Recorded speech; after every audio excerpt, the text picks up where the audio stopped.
STF arregou. STF desiste de defender Moraes contra Magnitsky. E neste vídeo nós vamos falar mais de Magnitsky. O STF disse que ia dar um jeito para Moraes continuar tendo suas contas ativas no banco. E vamos falar também de Eduardo Bolsonaro. O moço aí falou que o Eduardo Bolsonaro é o garoto maluquinho e maluco. Nós vamos ver tudo isso neste videozinho aqui. Então já peço para você que deixe o seu like e se inscreva no canal. Vamos ver aqui o primeiro. Informação nova que acaba de chegar. O ministro Cristiano Zanin, do Supremo Tribunal Federal, foi sorteado relator de uma ação que tem como objetivo impedir as instituições financeiras de bloquearem contas bancárias do também ministro Alexandre de Moraes.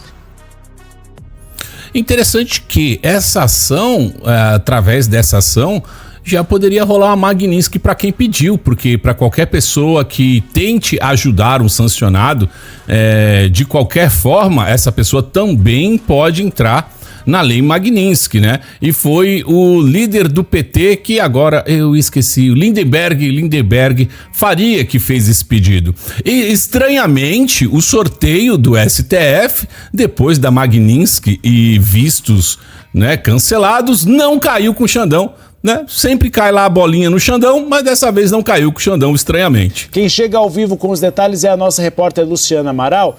Luciana, seria o efeito colateral da lei Magnitsky? E de quem partiu esse pedido ao Supremo Tribunal Federal?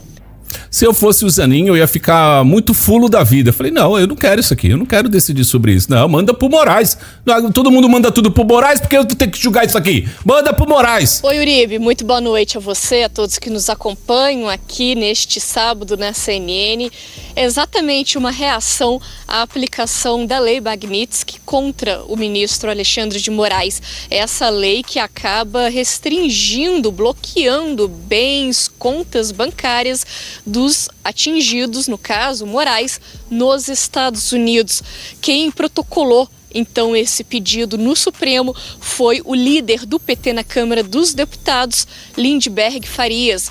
Olha aí, gente, olha pro Lindinho, olha o Lindinho tentando burlar Magnitsky. Ele, então, que é líder do PT, deputado pelo Rio de Janeiro. Ele quer, então, justamente impedir que instituições financeiras que atuam aqui no Brasil acabem bloqueando as contas bancárias do ministro Alexandre de Moraes. Na petição, Lindenberg afirma que, embora essas restrições sejam formalmente restritas ao território americano, as sanções têm impacto que extrapolam fronteiras e que podem levar os bancos com a atuação internacional a encerrar relações comerciais com o magistrado. É isso mesmo que diz a lei, é uma lei global, tá? Ou seja, acabar com contas que ele tem no banco e também outros investimentos. Segundo o deputado, isso representaria uma violação à soberania brasileira. Não, moça, o bagulho é global, não esquenta não, mas o banco pode manter a conta dele e fechar, porque vai falir, mas pode manter. E também a autonomia do Supremo Tribunal Federal. O documento ainda acusa a medida dos Estados Unidos de ser política, inconstitucional e influenciada por políticos brasileiros, entre eles o deputado federal Eduardo Bolsonaro, filho do ex-presidente Jair Bolsonaro, Eduardo, que é do PL de São Paulo. Por isso, então, Lindenberg fez esse pedido. Será que isso partiu mesmo da cabeça do Lindenberg? Ou sei lá, de repente, né? O Xandão falou, ô Lindinho, faz um negócio assim, assado e manda pro STF aí. Cristiano Zanin foi sorteado como relator deste caso na corte e o Zanin já pediu para que a PGR, Procuradoria-Geral da República, se manifeste para que o Zanin, então, possa dar prosseguimento à análise deste caso na corte. Volto contigo, Uribe. A culpa é do PGR. Expectativa agora da reação da Suprema Corte em relação a novas eventuais medidas do governo de Donald Trump contra ministros da Suprema Corte. Luciana Amaral, diretamente do Palácio da Alvorada. Mano, imagine o medo que esses caras tão, velho. Falei assim, meu Deus, e agora o que eu faço? Eu vou negar essa porra, não vou mandar esse negócio pra frente, não. E aqui eles vão explicar mais sobre a Magnitsky, né? Muita gente aí falando que não, ele só não pode fazer câmbio, operar em dólar, mas a conta corrente dele continua, não, e blá blá blá, e não pode ter conta em lugar nenhum. A verdade é essa. O Brasil pode retaliar os Estados Unidos? Quais são as consequências da lei Magnitsky? Não, no Brasil não tem como retaliar, né? A lei é aplicada pelo Departamento de Tesouro, é uma lei própria dos Estados Unidos, ela foi criada em 2012, porque em 2009 o Sergei Magnitsky, que era um advogado russo, foi morto pelo regime russo, e aí começou a haver um lobby dentro dos Estados Unidos para criar uma lei para condenar, para punir os oligarcas russos. E isso foi no governo Obama. Em 2016 é que essa lei se transforma num ato global. Inclusive o William Browder, que foi um dos ativistas, ele era cliente desse advogado, do Magnitsky, ele inclusive é a público dizer que ele considera que essa lei não deveria ser aplicada ao Alexandre de Moraes, porque ela foi criada para punir pessoas que cometem crimes graves em grande escala contra direitos humanos. Há acusações de que o Alexandre de Moraes tenha deixado pessoas na prisão mesmo doentes, que acabaram falecendo.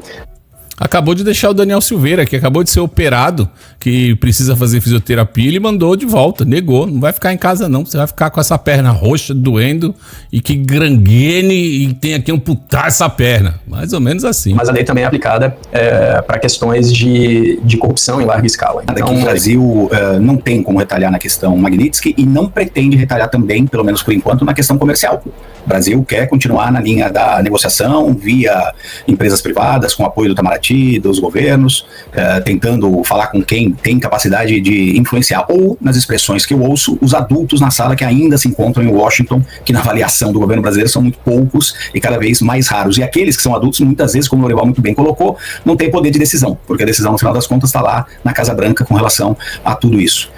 Me parece que essa posição do Alexandre de Moraes faz sentido, dele não tentar algum tipo de ação na justiça americana, porque ele sabe que isso em algum momento vai bater na Suprema Corte. A Suprema Corte americana é completamente conservadora, 6-3. Muita gente faz críticas, paralelas ali à Suprema Corte nos Estados Unidos, o envolvimento com o Trump, e a Suprema Corte no Brasil com o atual governo, mas ele não vai fazer este movimento, e a interpretação do governo brasileiro é uma interpretação de que esse uso dessa lei é completamente descabido e é um ataque à soberania do país, porque nós estamos falando de um juiz que está cumprindo ali a legislação do Brasil. Não, ele não está cumprindo a legislação do Brasil. Ele não está cumprindo o que diz a Constituição. No Brasil, você pode dizer se ele foi muito duro ou não foi muito duro, mas você vai criticar um juiz que ele é mais duro ou menos duro. Ele não A crítica não é sobre isso, né? Se faz de besta o senhor, né? Essa lei é utilizada para você tratar de políticos que assaltaram completamente o seu país, dos oligarcas russos, esse tipo de gente. Então, eventualmente, teria algum caminho pelas cortes internacionais, mas como o professor muito bem lembrou, o governo brasileiro teria que transformar isso numa questão de Estado, e o governo brasileiro, neste momento, não está querendo ampliar as discussões. Vocês viram aí nos últimos dias o presidente Lula, o ministro Haddad, várias autoridades brasileiras falando cada vez mais, em muitos casos com a imprensa internacional, inclusive, e colocando muito clara e de uma forma altiva, eu diria, a questão da soberania do Brasil, mas sem tentar, nos últimos dias, pelo menos, provocar os Estados Unidos. Então, não acredito que a gente vai ter nenhum tipo de retaliação, seja jurídica ou seja comercial neste momento. Bom, vamos lá. Mais Magnitsky. Acabei de ler essa manchete aqui. Sinceramente, eu não sei se é uma sobre o PT ter recorrido lá pro Xandão manter as suas contas. Capacidade intelectual ou má fé mesmo. As duas coisas. Anota aí. O sistema SWIFT não está sob jurisdição da lei brasileira. O SWIFT é um sistema internacional de comunicação entre bancos. Não é uma rede brasileira, não é controlado pelo STF, nem pela Câmara, nem pelo Banco Central brasileiro. É regido por padrões globais. Se um banco desrespeitar essas diretrizes, ele pode ser desconectado e não vai ter STF que vai dar um jeitinho nisso. O SWIFT é uma cooperativa internacional baseada na Bélgica, mas quem comanda de fato são os países centrais, com forte influência dos Estados Unidos e da União Europeia. Os dados trafegam por servidores majoritariamente localizados em território europeu e americano. E boa parte das transações passa por correspondentes bancários em dólar. Ou seja, goste ou não, quem dita as regras do jogo são eles. O Brasil, como a China, a Rússia ou qualquer outro país, não é dono do sistema, não controla as decisões e não tem o poder unilateral para mudar isso. Então você pode reclamar, você pode espernear, mas na prática, todo mundo está sujeito às normas do jogo financeiro internacional. Mas é muito mais fácil você ficar gritando soberania, chantagem internacional ou guerra híbrida do que o governo pegar e explicar o básico de como funciona o sistema financeiro global. Porque aí ele não vai precisar se comprometer com a verdade, só vai precisar jogar a culpa no império do mal, pintar o Brasil como vítima e continuar alimentando essa política de ódio e o eterno teatro do pão e circo, onde quem perde é sempre o brasileiro comum. Muito bom, muito bom, muito bom, muito bom. Deixa eu ver o que tem aqui depois. Aqui é a parte do Eduardo. Mas antes de ir para a parte do Eduardo, vou ler algumas coisas aqui para vocês. Por exemplo, aqui, esse aqui é o advogado de Trump, que fez a seguinte nota, ó: bancos europeus estão supostamente, se é supostamente, eu não tenho certeza, congelando os ativos de Alexandre de Moraes após a imposição de sanções americanas. Surpreso? Não fique, isso é normal. Bancos globais, especialmente na Europa, congelam ativos rotineiramente após as designações de sanções do OFAC, mesmo sem a ação da UE, da União Europeia. Por quê? Porque arriscar o acesso ao sistema do dólar americano é suicídio financeiro. Ao escolher entre Moraes e o acesso ao sistema financeiro americano, é seguro presumir que os bancos não escolherão Moraes. No Brasil, eu acho que também vai ser assim, né? Mas se o Moraes obrigar os bancos a manter... Ih, rapaz, vai prender o dono do banco? Vai ser bom demais isso aí. Durante anos, Moraes congelou os bens das vítimas que atacou por meio de discursos políticos postados online, inclusive por usuários americanos em território americano. Agora, ele está experimentando do próprio veneno. Bem-vindos às consequências reais das sanções dos Estados Unidos por violações repetidas e sistemáticas dos direitos humanos. E aí tem essa notícia aqui também, ó. Urgente! STF não vai obrigar bancos a ignorarem sanções contra Moraes no Brasil, diz Folha de São Paulo. Então, muito provavelmente o PGR não vai aceitar, né, o pedido do Lindinho, né? Porque se aceitar vai ter que julgar. E esse aqui tá lascado, né? Maioria dos magistrados acredita que a medida colocaria instituições em risco e que o melhor é esperar para ver o alcance das medidas dos Estados Unidos contra o ministro. Cara, com certeza teve um grande lobby aqui dos banqueiros do Brasil, né? Tentando alertar e mostrar que, gente, não dá para segurar essa. Todos os bancos brasileiros vão quebrar se tiver que manter o nome do Moraes. Infelizmente, nessa nós não vamos poder ajudar. E, né, muito provavelmente os ministros sensatos, né, não iriam apoiar essa medida, né? Porque eu tenho certeza que o Moraes, ele ia preferir quebrar todos os bancos, né? Porque não é dele mesmo, para manter as contas dele abertas, né? Tá aqui, ó, STF desiste de obrigar bancos a descumprirem sanções impostas por Moraes. Nós temos visto bastante recuos, né? Ultimamente, assim, do STF, né? Isso é bom. Agora vamos aqui ao... Onigiri, sei lá o nome dele, eu esqueço. Mas ele falou um pouquinho aqui, disse doces palavras para o Eduardo Bolsonaro. Já está mais do que provado que tem brasileiro na tuba. Que tem brasileiro trabalhando contra os interesses do Brasil.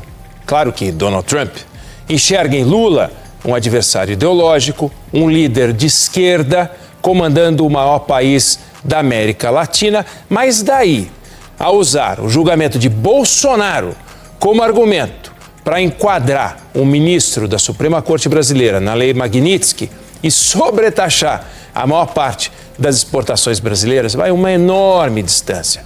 E um dos brasileiros liderando essa campanha é o deputado Eduardo Bolsonaro, que fugiu do Brasil e sim, ele está se comportando de maneira antipatriótica. Do jeito que ele vai, se ele colocar na cabeça uma panela, vira o menino maluquinho do Ziraldo. E se vestir uma daquelas camisas com manga longa, que podem ser presas nas costas, vira só o maluquinho. Algum amigo dele deveria sugerir que procurasse ajuda profissional. o quanto antes. Pois é, falou que o Eduardo é maluco, né? Mas o Eduardo respondeu. Oi, Neg. Vamos ler aqui. Eu já procurei ajuda profissional, mas busquei ajuda para combater a tirania criminosa e cruel que você cinicamente finge não existir. Mas dou a você o mesmo conselho. Procure ajuda profissional. Você é um caso clássico de contaminação ponerológica. Chato, hein? Essa defesa tão cínica a violadores sistemáticos de direitos humanos e liberdades individuais só pode ser fruto de uma profunda fratura moral. Há claros traços de psicopatia em sua personalidade.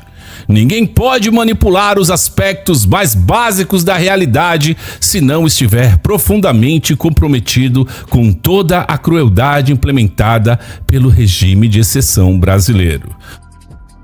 Bom, eu queria dizer que eu achei chato a resposta, sem graça. Ficaria mais feliz se eu lesse aqui, vá chupar um prego, sei lá, pega na minha balança, beija minha bola esquerda. Eu acho que seria muito mais bem respondido do que esse textão chato de tiozão. Então, porque eu acho que ele merecia sim, né, ser mandado aí chupar um prego até virar alfinete. Esse merecia. Mas me diz aí, o que você achou disso tudo?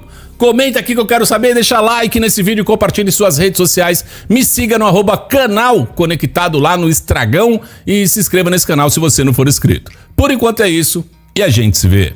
Fui! Gostou do vídeo? Deixe sua opinião aqui nos comentários. Te peço que se inscreva no canal, deixe seu like, ative o sino de notificações para não perder nada. Fiquem todos com Deus e um abraço.